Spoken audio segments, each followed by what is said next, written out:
शकत नाही. तुम्हाला जेव्हा रेल्वेचा डीपीआर मंजूर होत होता आणि नवीन रेल्वेचा प्रस्ताव येत होता, ती नवीन रूट तयार होत होता, साधं सुद्धा तुम्हाला या लोकप्रतिनिधी म्हणून या तालुक्याला माहीत नाही, तालुक्यातल्या लोकप्रतिनिधीला माहीत नाही का? हा माझा सवाल आहे. या तालुक्यातल्या लोकसभेच्या लोकप्रतिनिधीला माहीत आहे की नाही? हा माझा सवाल आहे. आणि लोकप्रतिनिधी म्हणून तुम्ही लोकांची भूमिका मांडत असताना आम्ही कधी चुकीच्या गोष्टीचं समर्थन करणार नाही, खोटं नाटक तुम्हाला सांगणार नाही.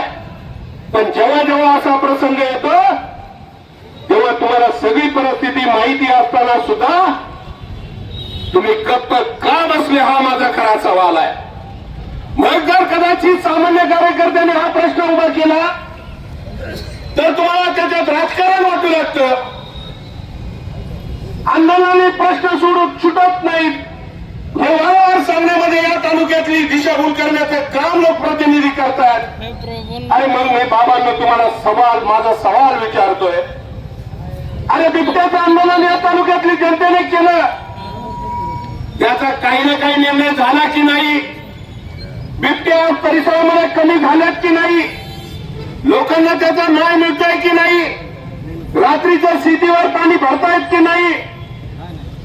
कांद्याचं आंदोलन केलं, कांद्यामध्ये असणाऱ्या भावामध्ये काही ना काही बदल झालाय की नाही? दुधाचं आंदोलन होत आहे, दूध भेसळचा एवढा मोठा प्रश्न उभा राहतोय. अनेक आरोपी त्याच्यामध्ये भेसळयुक्त दुधामध्ये पाप करतायत, अनेक मोठे मोठे लोक त्याच्यामध्ये गुंतलेले आहेत.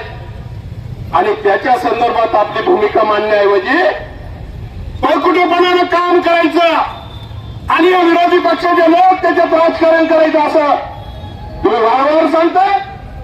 अरे लोकप्रतिनिधी खरं लोकप्रतिनिधी म्हणून जर तुम्हाला खरं या तालुक्यातल्या जनतेची कळकळ असेल तर तुम्ही या भीमाशंकराची शपथ घेऊन सांगा की रेल्वेतलं तुम्हाला काही माहित नाही, दुधातलं तुम्हाला काही माहित नाही, बिबट्याचं तुम्हाला काही माहित नाही, कांद्यातलं तुम्हाला काही माहित नाही. मग नक्की तुम्हाला काहीच माहित आहे हे जरा लोकांना कळू द्या. माझा आपल्या सगळ्या मंडळींना सवाल आहे. मित्रांनो, हे आंदोलन जेव्हा उभं राहतं आमच्याकडून अपेक्षा लोक म्हणतील ही चेहरे सातत्यानं पुढे का दिसत आहेत? त्याला कारण आहे मुळात हे चेहरे करायला काही सत्ताधारी पक्ष म्हणून किंवा या तालुक्यामधले दीर्घकाळ असणारे लोकप्रतिनिधी म्हणून लोकांमध्ये जो दबाव क्रिएट केलेला आहे, हे इथं या परिसरामध्ये एखादं काही घडलं तर ते मीच केलं सांगण्याची जी पद्धत या तालुक्यामध्ये आहे, हे जे घडवायचं आहे ते कदाचित दुसऱ्याने काही केलं आणि त्यांच्या नावावर गेलं तर खूप मोठं पाप होईल आणि या तालुक्याचा इतिहास पुसून जाईल अशी भावना आहे. माझं असं म्हणणं, तुम्ही सगळं आलेलं सगळ्या कामाचं क्रेडिट घ्या. आम्ही म्हणणार नाही तुम्ही काम करत नाही, पण लोकांच्या प्रश्नामध्ये बदलण्याचं काम का करता हा आमचा खरा प्रश्न आहे. आणि जी भावना आहे मी मागच्या वेळेस स्पष्टपणाने सांगितलंय, जा शेजारच्या तालुक्याला, शेजारच्या तालुक्यामध्ये तुम्ही आमदार नाही म्हणून तिथली प्रगती झाली नाही का? जा खेड तालुक्याला, खेड तालुक्यामध्ये तुम्ही आमदार नाही म्हणून तिथली प्रगती थांबली आहे का? MIDC झाली, परिसरात युवकांना काम मिळालं, अनेक लोकांना धंदापाणी मिळाला, आर्थिक उन्नती झाली आणि हीच खरी क्रांती, ही लोकशाहीतली क्रांती आहे असा त्याचा अर्थ. पण हे मंडळी सगळा अर्थ वेगळा काढून जर कदाचित हे रेल्वेचं आंदोलन करायला लागलं तर उद्याचं राहिलं सुईलं सगळं यांच्या वाट्याला जाईल, यांच्या बाजूनं जाईल, लोकांची भावना बदलेल.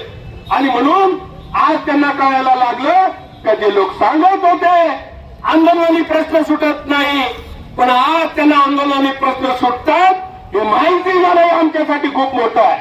हा या आंदोलनाचा विजय आहे मित्रांनो, चिंता करायची काम नाही. मी प्रत्येक सगळ्या लोकप्रतिनिधी जाहीरपणे या ठिकाणी सांगणार आहे. अरे हिंमत असेल तर तुम्ही लोकांमध्ये या. सर्व पक्षीय आंदोलन बोलवले, कोणत्या पक्षाचा प्रतिनिधी नाही, कृती समितीचा माणूस, आणि या हिमतीने एकत्र लोकांचा प्रश्न सोडायचा ना, मग तुम्ही का करत नाही हा सवाल आहे. आणि मग ह्या प्रश्नावर आकडे तिकडे प्रश्न विचारून एकमेकात मतभेद करून व्यक्तिगत पातळीला टिप्पणी तुम्ही करायची आणि समाजामध्ये असा आव्हान यायचा की मी नाही घातली आणि कडीला वाचली. सगळ्यात जास्त वाईट काम करण्याची कृती तुम्ही करताय. जर तुम्ही समाजाच्या कामावर आणि प्रश्नावर बोलताय तो व्यक्तिगत टीका टिप्पणीमध्ये का गुंता हा प्रश्न आहे. ज्या प्रश्नाला तुम्ही आंदोलन म्हणून तिथे उपस्थित आहात, हा प्रश्न तुम्ही उभा करतायत, रेल्वेच्या प्रश्नासंदर्भात आंदोलन करतायत, तर मग तुम्ही रेल्वेच्या संदर्भातली भूमिका का घेत नाही असा आहे आमचा प्रश्न आहे. पण या तालुक्यात सवय लागलेल्या जर एखादा प्रश्न जिवंत होत चालला तर त्या प्रश्नामध्ये कसं गर्भगणित होईल, त्याचं गांभीर्य कमी होईल, त्याच्यासाठी या मंडळीचा प्रयत्न आहे. पण मित्रांनो, तुम्हाला अनेक वर्ष आपण घालवण्यात आपल्या आयुष्यातली या तालुक्यामधली ठेवण अत्यंत उत्तम प्रकारची आहे. आजही लोकांच्या मनामध्ये जी भावना जागृत आहे की माझे प्रश्न का सुटत नाही, माझा प्रश्न का सुटत नाही, त्या भावनेशी लोक प्रयत्न करतायत. आणि म्हणून मला या निमित्तानं आपल्या सगळ्या मंडळींना जाहीर करायचं आहे, चिंता करू नका. या तालुक्यातला माणूस जरी समोर आला नाही तर त्यांना इथून पुढच्या काळामध्ये करारी जबाब दिल्याशिवाय थांबणार नाही, ही वस्तुस्थिती आहे. आणि म्हणून आम्ही सगळी मंडळी तुमच्या समोर प्रत्येक प्रश्नाला पुढे येण्याचं कारण काय, कारण सामान्य माणसाची अपेक्षा आहे आम्ही विरोधात जरी असलो तो विरोधांचे प्रतिनिधी करून धाडस करणारे कार्यकर्ते आहे. आणि म्हणून आमच्याकडून सगळ्यांची अपेक्षा नाही तर प्रवीण या तालुक्यामध्ये माणसं कमी आहेत असं काय समजायचं कारण नाही. ही माणसं, ही जे लोक आहेत, हे समाजातले प्रमुख आहेत, हे फक्त आपणच आहे असं नाही, तर अन्य पक्षात सुद्धा आहे. आपले लोकप्रतिनिधी ज्यावेळेस रेल्वे गेली ना त्यावेळेस वैष्णवला भेटायला गेले आणि म्हणून गायब होते. आणि म्हणून मला मी आता आमच्या ताईशी बोललो, ताईला मी सांगितलं जो लोकप्रतिनिधी या तालुक्यात होता तो फुकटात काम करत नाही, लाखो रुपये पगार घेऊन काम करतोय, जनतेसाठी तो सेवक असला पाहिजे. आणि जो पगार घेऊन काम करतोय त्यांनी एकदा रस्त्यावर आलं तर काय उपकार केला असं समजायचं कारण नाही. ही किंमत तुम्ही दाखवा आणि लोकांच्यासाठी रस्त्यावर या, अशी आमची भावना आहे. नसेल मी म्हणतो कदाचित तुम्हाला त्यावेळेस नसाल अवगत झालं का या तालुक्यातली या परिसरातून रेल्वे जाते, पण आज तरी तुम्हाला त्याचं अवगत झालंय ना, मग तुम्ही काय एकत्र आले नाही, हा खरा सवाल आहे. आणि म्हणून वेगळेपणा दाखवण्यासाठी सातत्यानं काम करत राहायचं, सामान्य माणसाची दिशाभूल करायची. आजची वेळ अशी आलेली आहे, तुम्ही करत असलेली दिशाभुलीला मूठ माती दिल्याशिवाय या तालुक्यातली जनता स्वस्त बसणार नाही, ही भूमिका आमची आहे. आणि म्हणून माझी विनंती आहे, आज कदाचित आंदोलनाचं पहिलं स्वरूप असेल, आणि पत्रकार बांधवांना सुद्धा असं विनंती राहणार आहे. मित्रांनो, आम्ही इथल्या कोणत्याही कलगीतुरा पाहण्यात आम्हाला रस नाही. ज्यांना घडवण्यात इंटरेस्ट आहे त्यांच्याबद्दल तुम्हाला काय लिहायचं चांगलं ते लिहा, वाईट मध्ये लिहा असं म्हणणार नाही. पण आमचे प्रश्न का सोडवण्यात पुढाकार तुम्ही घेत नाही, हा खरा सवाल आहे. आणि ते सोडवण्यासाठी तुम्ही प्रयत्न केला पाहिजे असं पत्रकारांकडून अपेक्षा आहे. मधल्या काळात आम्हाला सगळ्या मंडळींना आम्ही आंदोलन केलं म्हणून आम्हाला प्रश्न विचारले गेले का पत्रकारांना का ट्रोल केलं. बाबांना आम्ही अजिबात ट्रोल केलं नाही, तुमच्या बाजूच्या आहे. कारण समाजातला तुम्ही तिसरा डोळा आहे. तुमच्या नजरेने या परिसरातल्या जनतेची नजर उघडी होणार आहे. तुम्ही चौथा स्तंभ आहे. या तुमच्या पत्रकारितेमुळे या समाजातल्या प्रत्येक घटकाला ही माहिती मिळणार आहे. आणि खऱ्याचं खरं आणि खोट्याचं खोटं आहे हे सिद्ध तुमच्यामुळे होणार आहे. आणि म्हणून तुमच्या मंडळींनी सुद्धा माझी जाहीरपणे या ठिकाणी विनंती आहे की तुम्ही सुद्धा समाजातले एक महत्वाचे घटक म्हणून तुमची भूमिका एक प्रभावीपणाने मांडून या सगळ्या आंदोलनाला तुम्ही सगळ्यांनी साथ द्यावी अशी भावना या ठिकाणी आहे.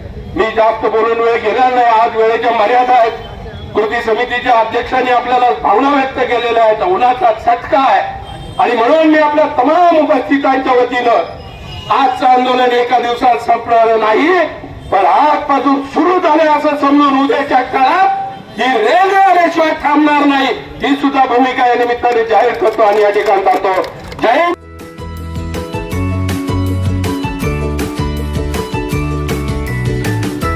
बातम्या शेतीच्या, बातम्या मातीच्या, बातम्या अन्यायाच्या, गुन्हेगारीच्या,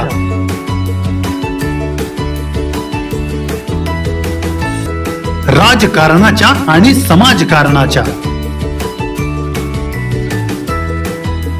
शोषणाविरुद्ध बुलंद आवाज, जनसामान्यांच्या हुंकाराची गाज, सत्कार्याला प्रोत्साहन, दुष्कृत्याला अनुशासन, निर्भीड, निस्पृह, सडेतोड, बेधडक आणि रोखठोक म्हणजेच विघ्नहर टाइम्स. शोध बातमीचा, ध्यास सत्याचा. आपलं चॅनल, आपली बातमी. सबस्क्राईब तर कराच, पण बेल आयकॉनवर क्लिक करायलाही विसरू नका.